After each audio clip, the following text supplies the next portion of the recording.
Hello.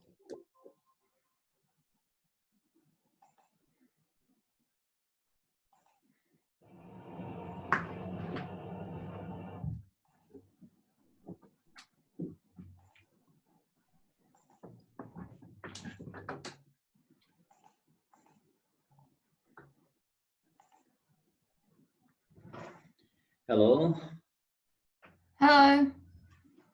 Amira, how are you? I'm good. How are you? I'm okay, thank you. How was your week? It's your second week, right? At school. Yeah. Saturday and Sunday, you have rest, right? You have no school, right? Only 5 days. Yeah. Okay. So did you start any new topics in math or still doing revision? We're still doing revision. How many hours do you have a week? 4 or 6? 6. 6. Yeah. It's quite a lot.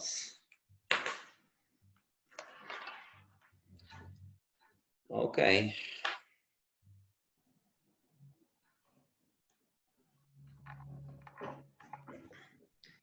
Okay, what kind of questions are you solving in the revision part or at school? Amir, all from GCSE papers or different questions? Yeah, or... just GCSE papers. So you just print out the papers and solving all the questions? Yeah. It's not topic by topic, right? No. Could you solve all the questions? Yeah. Okay. Most of them. Some of them I didn't understand because they were like wordy. Say again? Some of the questions I didn't understand because they were like long questions that have like loads of words in them. Okay. But is there any topic that you didn't study from GCSE or you actually studied all the topics?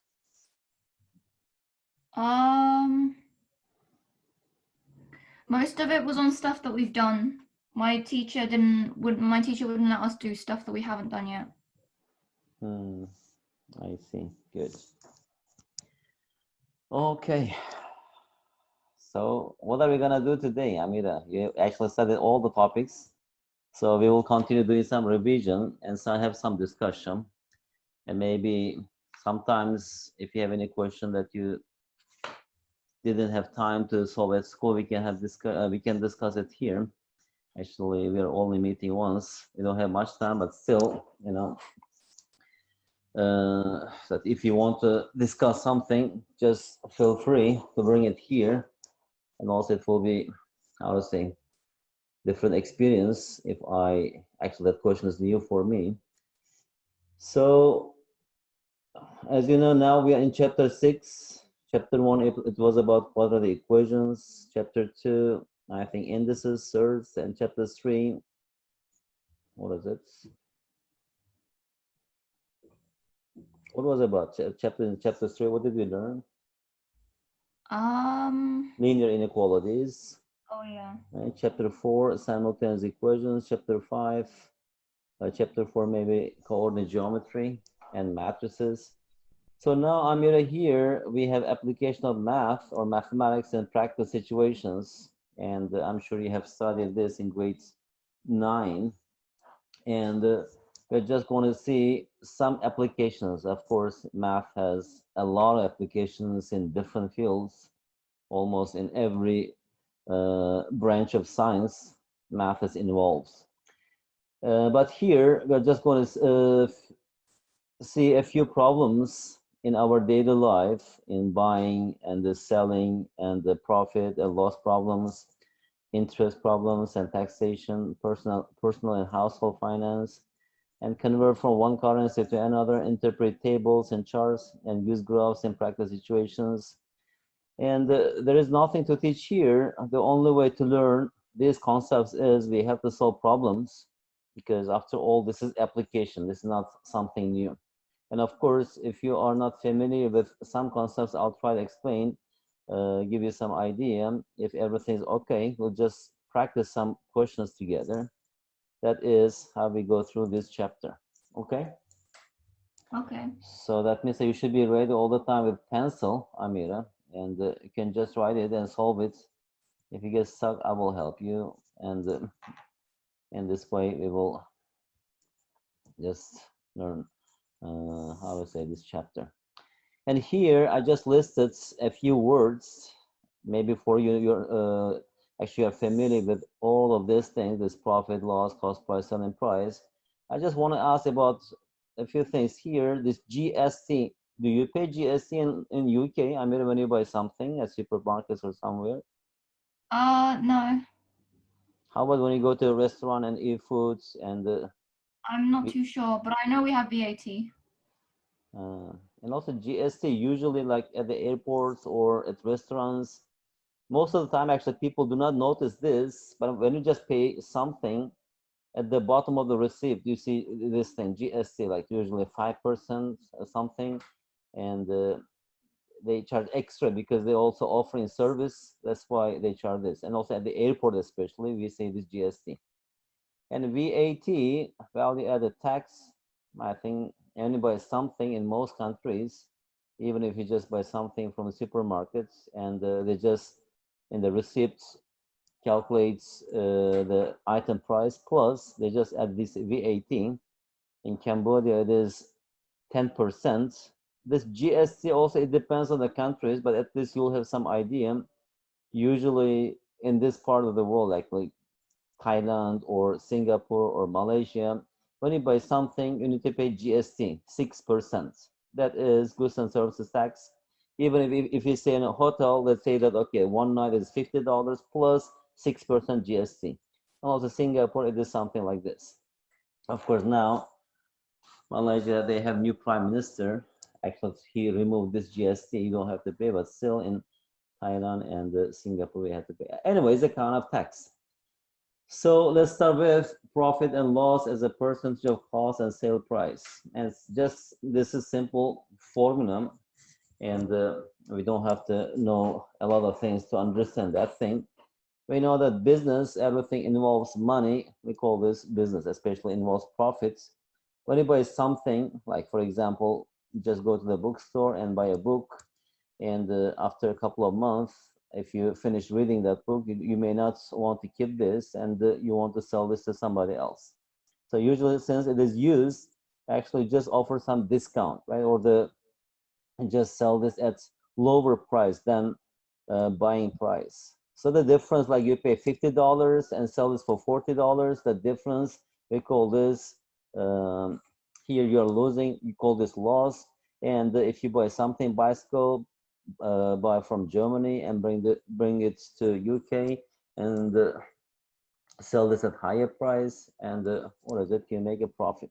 Anyway, so the first part of this chapter is about buying and selling stuff, that is profits and loss. And here we will just practice how we use percentage things uh, related to profit and loss problems. Here we have one simple question. Let me just show you this, and I'm sure you can solve this, but here I'm just going to show you the method how we should solve this so that actually it will be clear to others. Here, bookseller gains 30% on cost by selling a book for $65. Here, Amira, if any word looks a bit weird for me, let me know. Okay, and also I want to know how you use this word in UK, because this English is not, it is UK English, but a little bit Singaporean English, because this book was published in Singapore. So against 30% cost means we have a profit here by selling a book for $65. Find the cost of the book. So here we are going to use, since we are talking about the profit, that profit is equal to selling price minus cost price. Okay, I'm going to use this formula. What is given here? Find the cost of the book. The cost of the book, I don't know. Let's say the cost of the book is X dollars, right? So from here, the selling price is $65. Let me just write here, selling price is $65. And the cost price is, we don't know, it is X dollars. And how about the profit? Profit is 30% on cost. So that is 30% on cost, which is equal to 0.3x, right? Now we need to form our equation. Profit equals selling price minus cost price. That is 0.3x equals selling price is $65 and cost price is x. So now we have this equation. If we solve this equation for x, we will get the cost price of the book.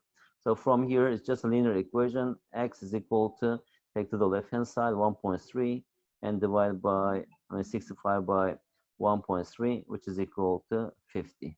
So dot, dot, dot, the cost price of the book is $50.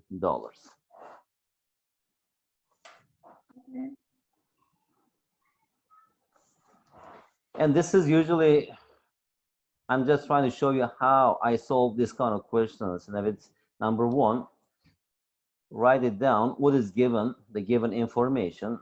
And after that's your methods, what method you're going to use. We're just going to use this profit equals selling price minus cost price. And after that, computation part, we should just evaluate that thing and solve it and get the answer.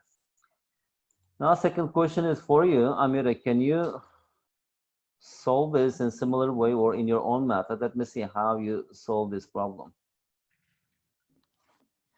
You can write on the screen, right? Yes. You can use another page.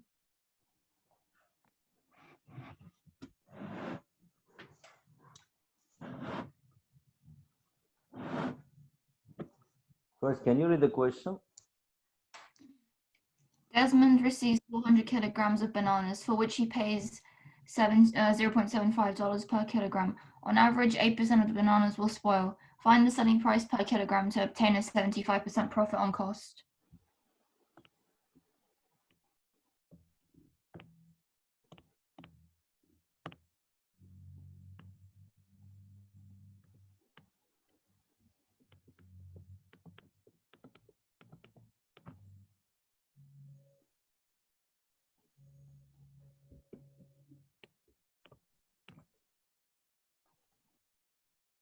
Not equal. Can you just write arrowhead, because 400 kg is not equal to that thing.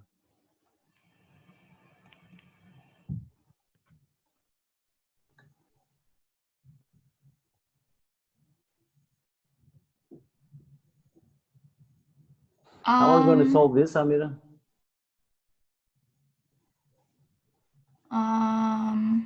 Not too sure. So 92% of the bananas won't spoil.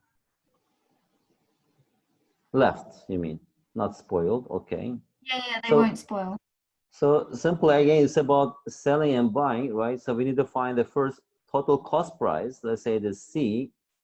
How much money did we spend to buy these bananas? It is 400 kg. For each, we paid $0.75. So that's right, C. C is equal to, so that's the cost price. Or I can just write CP, that's cost price. Okay, what is it? It's 300. So that's the money actually that we spent for bananas, $300. Okay. Okay. Now, since 8% of the banana will spoil, like 92% left,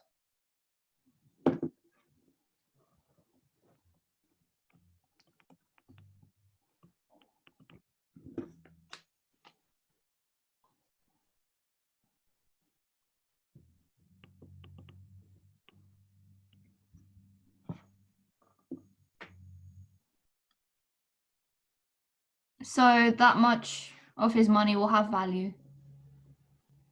okay. So now this much is left, right? We want to make, what is it? Find the selling price per kg to obtain a 75% profit on cost.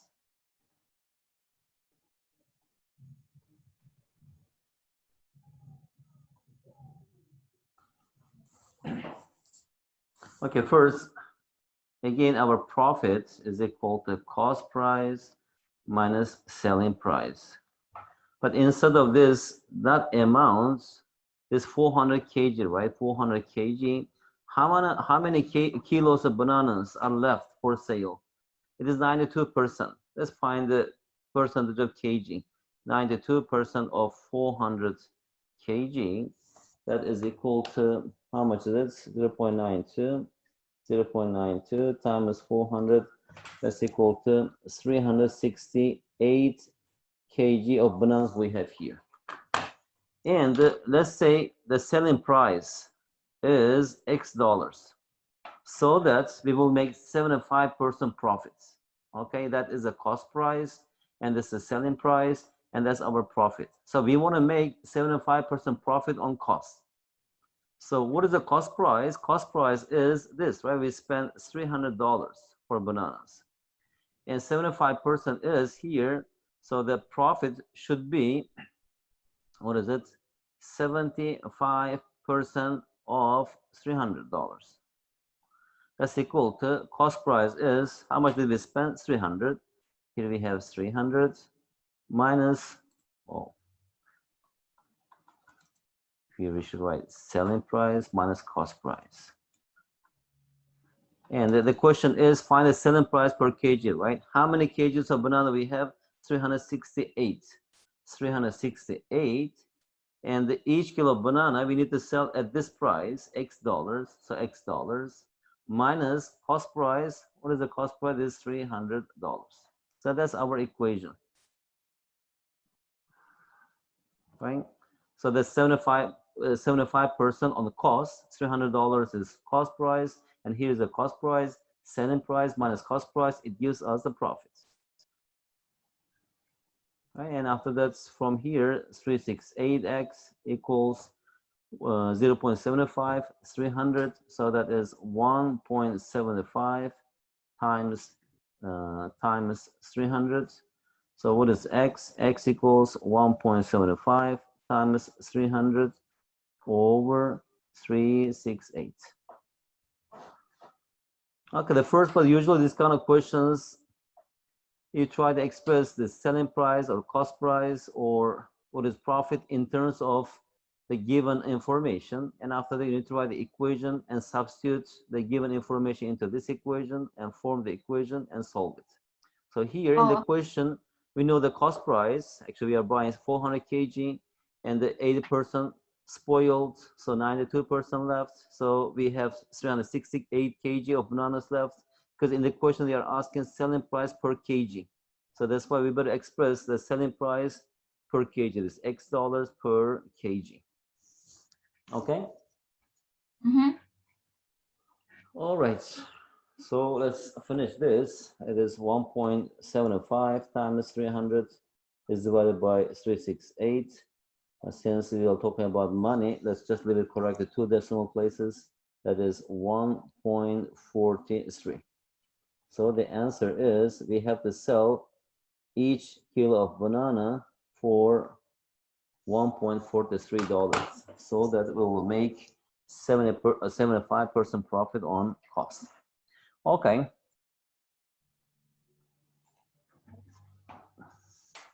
Can you just delete that? Okay. I mean, can you try this question? These are not difficult questions, just revision for you. And we'll just discuss and solve it together. In a school library, 28% of the books are classified as fiction and the remainder as non-fiction. Given that there are 1,980 more fiction books than non-fiction books than fiction books, find the number of books in each category and the total number of books in the library. Okay, you have this question we have to solve.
Oh, okay.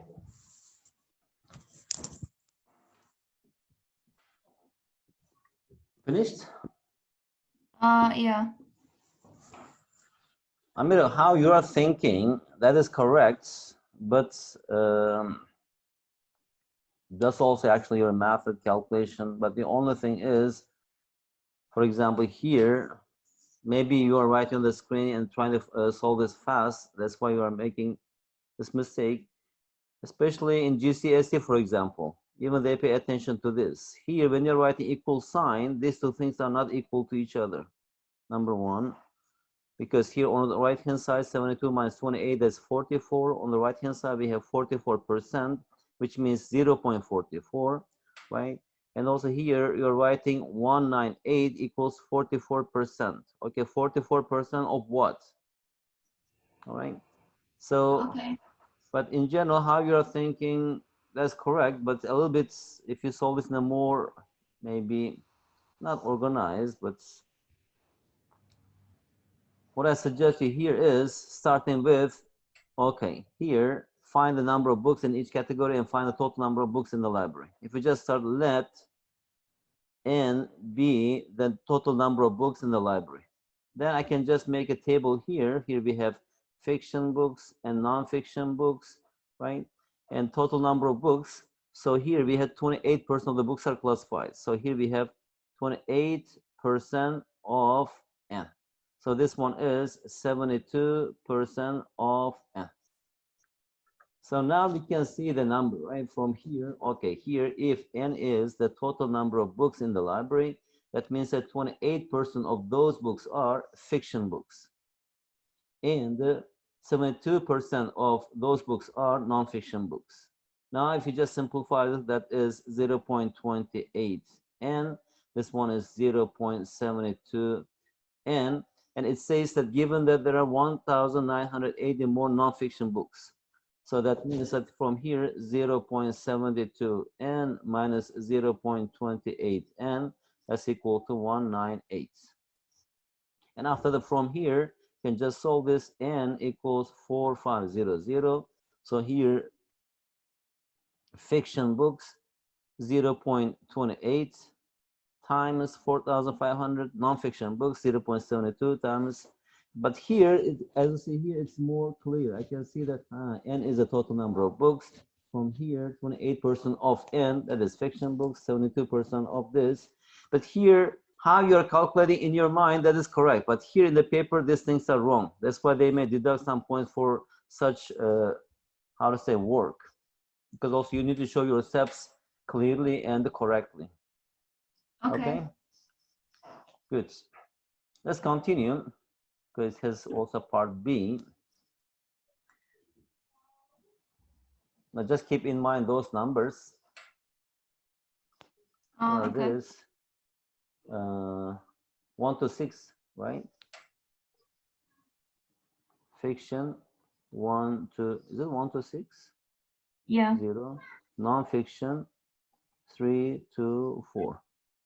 And total number of books 4,500. Okay, now we don't need that. The library decides to increase the number of nonfiction books by 7.5% at an average cost of $15 per book, and the number of fiction books by 5% at $4.5 per book. Calculate the total cost of the new books, the percentage increase in the total number of books in the library.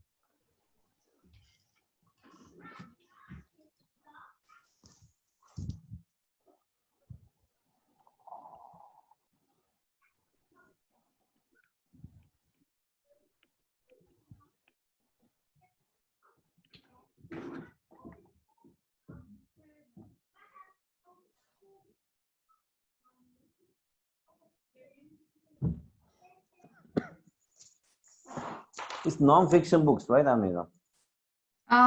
Yeah. 2240.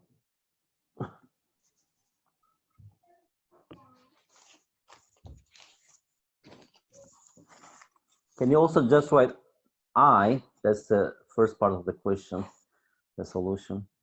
Okay.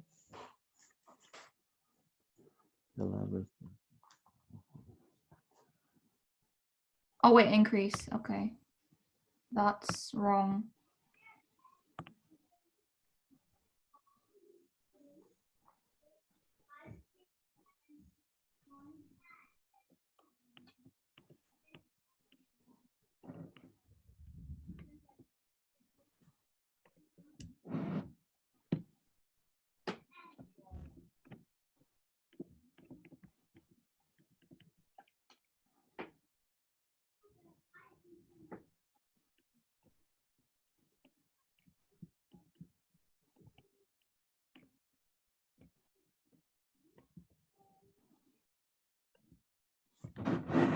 Now, Amira here is asking the cost of new books, right? So Oh, because we are buying new books to the library.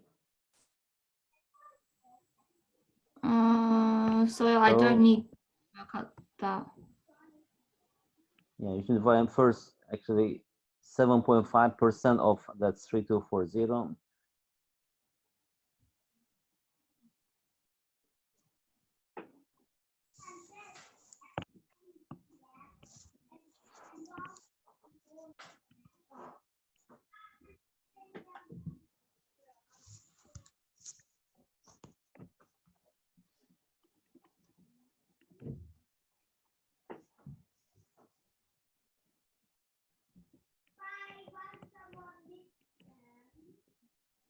Okay.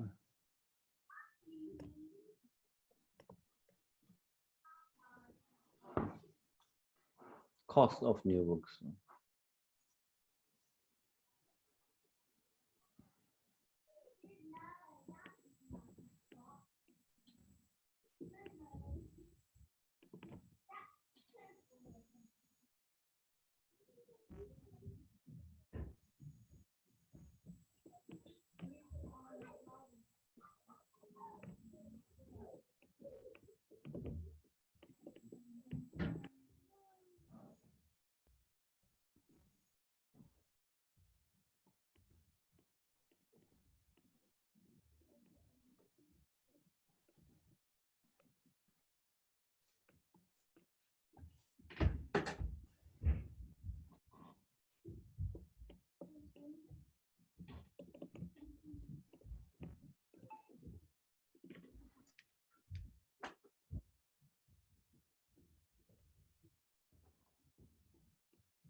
So that's Now, the answer to.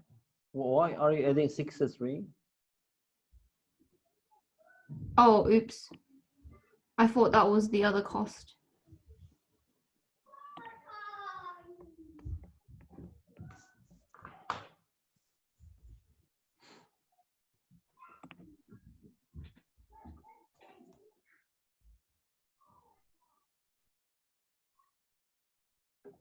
Okay.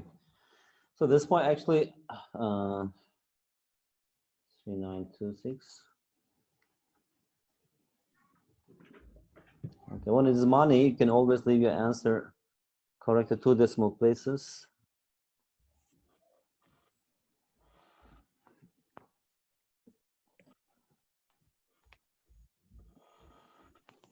Okay. Before you continue, Amir, let me just give you one feedback here. In so many such questions, oops, and if you just use some variable or some letters, for example, here, since we're talking about this cost, maybe new cost or just C1, and here we have C2. When you just look back, you can just see actually what we have here. Then here we have total cost, or just C will be equal to C1 plus C2, and you're just adding and write the answer. It would be more clear. Okay, if you just write all the numbers for you, because sometimes if the questions are a bit long, when you just actually after the final step, you need to write the conclusion or your final answer. You have to look back, right? At the time, you may get confused. But if you just put some letters from here, let's say this one is new books, N1. Let's say this one is N2.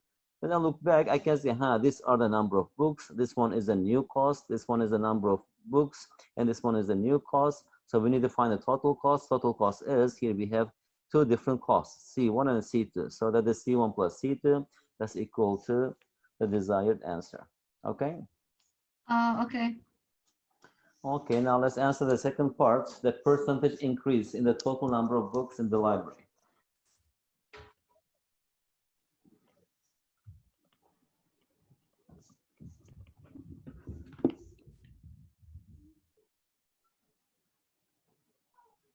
Why are you adding 4,500?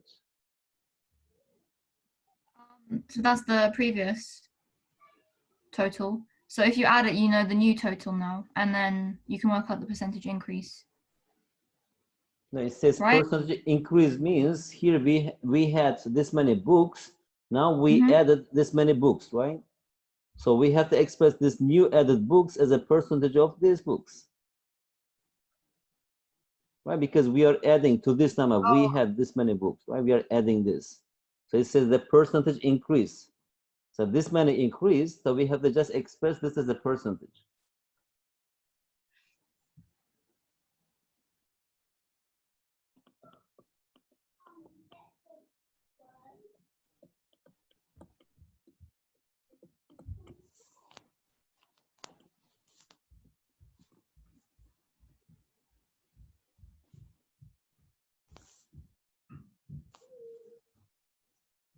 Now we can write here.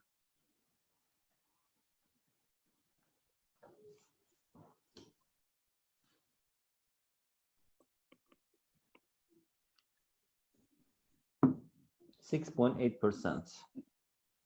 Okay, the yeah. number of books increased by 6.8%. Very good.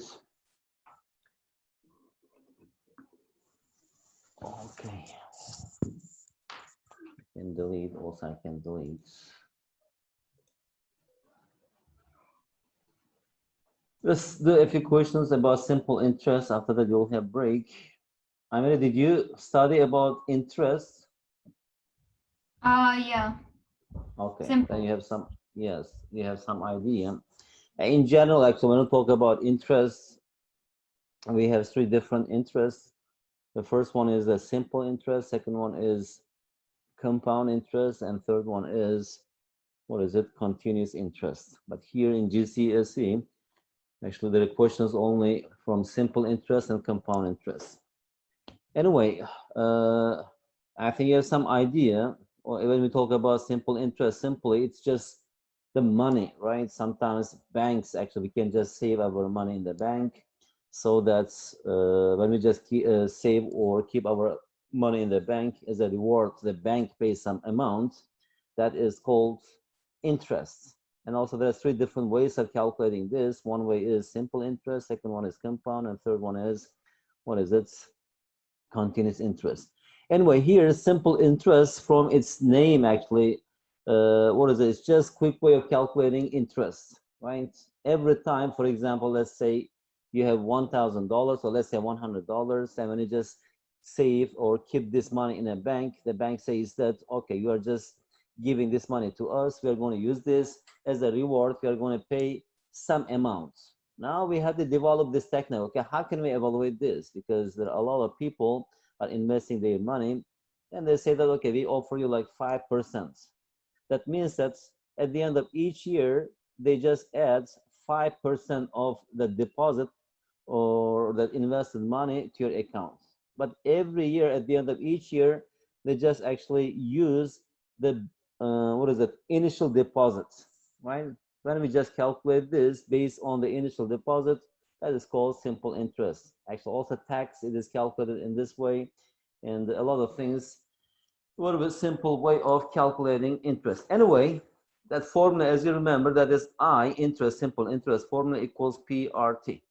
So in this example, let's say your principal, it is $100. And if you are investing this to the bank for 3 years, let's say time is 3 years. And the rate is, let's say, 5% per annum. Per annum means per year. So usually some actually people that just use this as R over 100, but most of the time they just use it as a decimal. 5% means 0.05, right?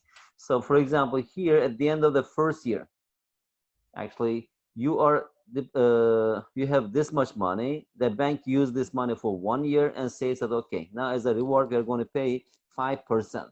So that means that here we have $100 and times this 5% is 5 over 100. That's equal to $5. What is it? That is the interest for 1 year. And now the second year starts counting. At the end of the second year again, now they just take the initial deposit. Our initial deposit is $100, and the bank helps us again. That's here we have $100, and 5% of this money is $5. So that is our I2. And at the end of the third year, again, actually look at the calendar. Okay, that is the last day of the third year. So they just open your account. At the beginning, you invested $100. So $100, and the interest rate was 5%. So it is 5 over 100, which is equal to $5. And since, as you see here, at the end of each interval of time, the amount is the same. It is $5, $5, $5. And how we are obtaining this one is our principal. It's not changing. And here we have rate. Also, it's not changing. And how many interests we have here? It is the number of years that we have invested our money. That is 3 here, right? So that's why here this T is the number of years. Rate is not changing. And this P is our principal. So that is how we calculate simple interest. And at the end of here, there's 3 years or n years. So you want to know how much do you have in your account or in your balance. So to find this one, here we have amount. Some people call amount, some people call balance.